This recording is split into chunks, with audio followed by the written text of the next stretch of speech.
Hey everybody, welcome to The Bottom Line. I'm Michael Noland, and tonight we're going to talk about the state of live music a little bit. We're going to cover about 4 bands tonight, and I'm going to limit it to that because I want to hear from you guys on what other bands you might put on this list that I'm putting together tonight, because we're going to be talking about the state of live music.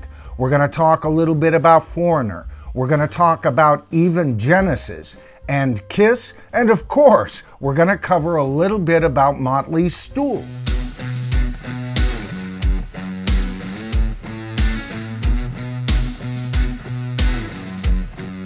All right, so the big news, the latest news, comes from the camp of Kiss, doesn't it?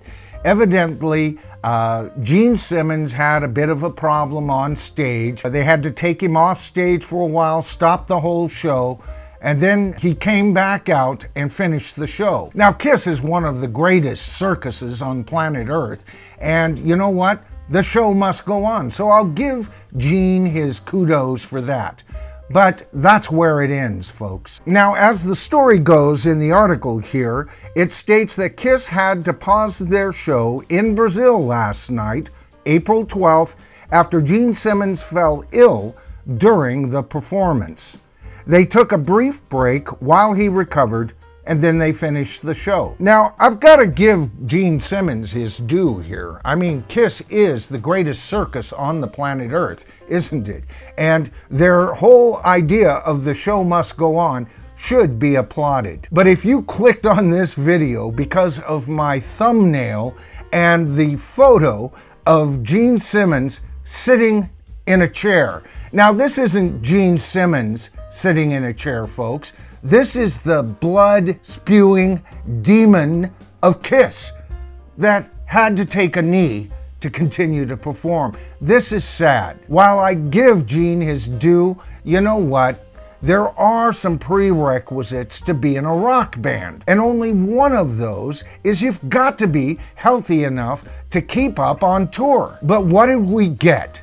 We got a repeat of what we had with Genesis and Phil Collins here. Genesis having to practically wheel Phil Collins out in order for him to perform. Now, I heard those series of concerts were audibly, sonically wonderful, so I'll give them their due there. You know, I've got to tell you, the first time I saw that photo, see, I love Phil Collins. I like some of his solo stuff, but especially with Genesis, the man just couldn't be beat. But when I saw that photo, I couldn't imagine myself showing up for that concert. That was just too sad. And equally as sad is the photo of Gene Simmons having to take a seat so that he could continue to perform. Now, there's another band I've mentioned many times on this channel, and that is Foreigner. I love Foreigner. I loved the original Foreigner, or the classic lineup of Foreigner, all right? The new Foreigner is nothing but a bunch of automaton replacements so that Mick can show up at his leisure.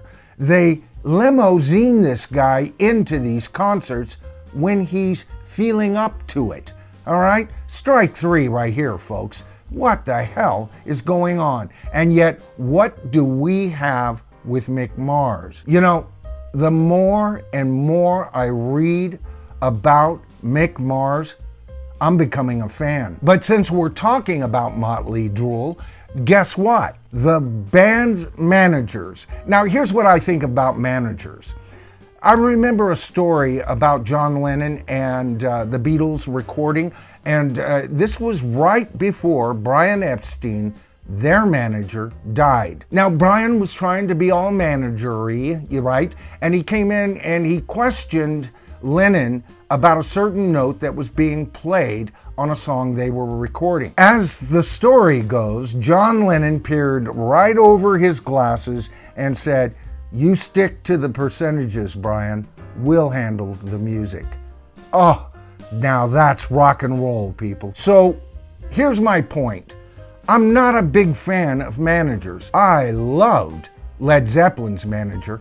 You know, there was a guy that did it all for his band. And up to a point, Irving with the Eagles was such a manager until he turned into a little demon and started serving the big two of that band. What a cretin. But generally speaking, I think managers should work for the band, keep their mouths shut. And when I say work for the band, I mean the whole damn band. Mötley Crüe's manager. Now, by all rights and circumstances, that should be Mick Mars' manager as well. He comes out with the same dribble we heard from their response to his lawsuit, even suggesting in his statement that Mick Mars is a victim of elder abuse. You know, as these rockers age, they find it tougher and tougher to get up on the stage. But you know what?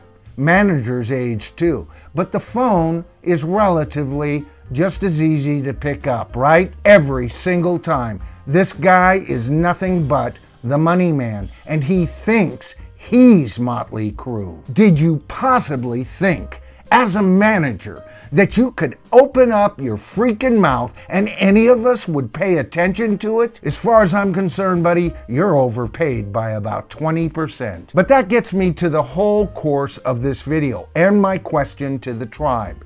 These bands are on their last legs, folks. In the case of one or two of these bands, they've already laid down and died, with Foreigner finally stating that they're pretty much at the end of their road, and Genesis providing us with their farewell concert. We'll see. We find the playing field is being thinned out a little bit more every single day. You know, with the majority of these people I've talked about in this video, they can't stand it if they don't see their name in print, or if they're not getting the interviews they used to have, or if they are only making music now. The albums sell at a dribble, and it just goes against everything that has become their nature. You see, many of them bought into the fact that they were actually rock gods. No, I'm serious. You know, as fans, we might refer to them as rock gods.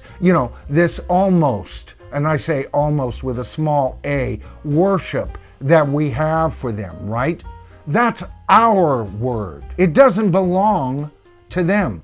They are rock gods as long as we say they are rock gods. But just try to tell that to Gene Simmons or Paul Stanley of Kiss. And forget about talking to Tommy Lee, Nikki Sixx, and that thing that ate Vince Neil. All of them have bought in to their own mythology, and that's the problem here. Some of them are even making plans to create a phase 2. What? Is this Star Trek or something? Kiss has talked about a time when it will be populated by 4 brand new Kiss members. And the way that Mötley Crüe is talking these days, it's the brand.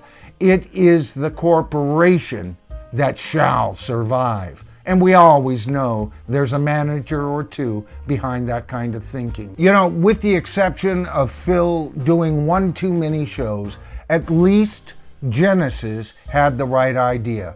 We'll leave them with a powerful show, and they did, even despite the fact that he was in a chair doing it.